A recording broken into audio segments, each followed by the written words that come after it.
হিন্দুদের এইভাবে বাঁচানো যায় না দাদা ভাই, এইভাবে একদম টোটালি বাঁচা। শুভেন্দু অধিকারী মহাশয় ভুল করছেন। নির্দিষ্ট সালে যেমন কুরবানির প্রথা চলছিল সেই প্রথা চালু করে। আমার ঋণ আছে 9 লাখ টাকা, ঋণের বোঝা শুভেন্দু অধিকারীকে নিতে হবে। কুরবানির নিয়ম বন্ধ করেছে, মানছি না, মানবো না। মানছি না। রাজ্য সরকার কুরবানির নিয়ম বন্ধ করেছে, মানছি না, মানবো না। মানছি না, মানবো না। নাহলে আমার স্বামী সুইসাইড করবে বলছে, সন্তান অনাথ হবে, কিভাবে চালাবো? আমি তো মেয়ে মানুষ, আমার কি বাইরে যাওয়ার ক্ষমতা আছে? আমি কি ইনকাম করবো? রেখা পাত্র দিদি ভাই যে কথা বলছে যে গরু যে 14 বছর বয়সীকে কুরবানি দিতে হবে, প্রথা তো এতদিন ছিল না। মাত্র 15 দিন ক্ষমতায় এসে আজকে নতুন নতুন নিয়ম, নতুন নতুন প্রথা চালু করছে। এই নিয়ম তো নেই, মানুষের জীবনের গ্যারান্টি নেই। তাহলে গরুর 14 বছরের জীবনের গ্যারান্টি আমরা কিভাবে নেবো? কিভাবে নেবো? শুধু তো গরুকে খাওয়ালে আর গরুকে দুধ বিক্রি করলে তো আমাদের সংসার চলবে না। কুরবানির প্রথা ছিল বলে গরু তুলতাম, গরু পুষতাম।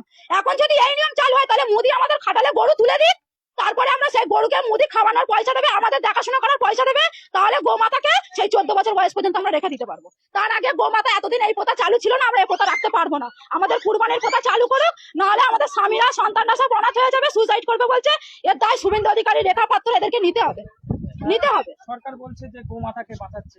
গোমাতাকে কিভাবে বাঁচাচ্ছে? এতদিন বাঁচায়নি কেন? এতদিন তো এই প্রথা চালু ছিল। আমাদের লাইফে আমরা এখন এরকম দেখি না, আমাদের স্বামীদের লাইফে আসেনি, আমার শ্বশুরের লাইফে ছিল না।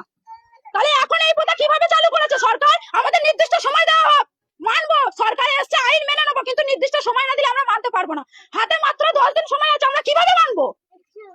এই লোন নিয়ে গরু পুজো কত টাকা লোন নিয়েছেন? আমি প্রায়, আমার লোন আছে, বন্ধন থেকে নিয়েছি 2 লাখ টাকা, স্বর্ণ জয়ন্তী গ্রুপ থেকে নিয়েছি 3 লাখ টাকা। এছাড়া আদেশ আরো মারা নিয়ে রেখেছে আমার থেকে আরো বেশি। তাহলে আমি এই লোন গুলো কিভাবে চালাবো? আরো প্লাস পার্সোনাল পরের কাছ থেকে টাকা নেওয়া আছে সুদে। আমার খাটালে মাত্র 6টা গরু আছে, 6টা গরু আছে, সেই গরুর উপরে নির্ভর আমার 9 লাখ টাকা দেনা আছে। আমার স্বামী তো বলছে সুইসাইড করবে, আমার বাচ্চা তো অনাথ হয়ে যাবে। আমি বলছি যে আমি কি করতে পারি?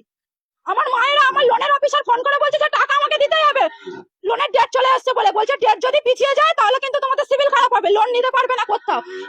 এইসব যে আমাদের কাণ্ডগুলো ঘটছে, আমাদের তো জীবন ভবিষ্যৎ অন্ধকার হয়ে যাচ্ছে। আপনার কতটা গরু চাষ করেছেন?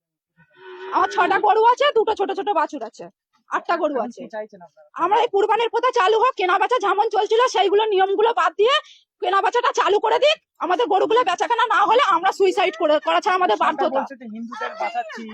হিন্দুদের এইভাবে বাঁচানো যায় না দাদা ভাই, এইভাবে একদম টোটালি বাঁচা। শুভেন্দু অধিকারী মহাশয় ভুল করছেন। নির্দিষ্ট সময় দেওয়া হোক মানুষকে, নির্দিষ্ট সময়। 15 দিন ক্ষমতায় এসে এখন এগুলো হয় না, এগুলো হয় না, এগুলো আমরা মানতে পারছি না। তাহলে আমাদের স্বামী, আমার সন্তানের, আমাদের সংসারের দায়িত্ব নিয়ে যায় লোনের, তারপরে আমার সংসারের যাবতীয় দেনাপত্র দায়িত্ব নিয়ে নিক শুভেন্দু অধিকারী মহাশয়। নাহলে যেমন কুরবানির প্রথা চলছিল সেই প্রথা চালু করে দিক। নাহলে আমার ঋণ আছে 9 লাখ টাকা, ঋণের বোঝা শুভেন্দু অধিকারীকে নিতে হবে।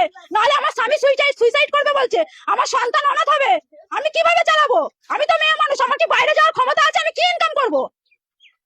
দিদি আপনার নাম এবং বাড়ি? মৌসুমী ঘোষ, আমার বাড়ি বামুনিয়া।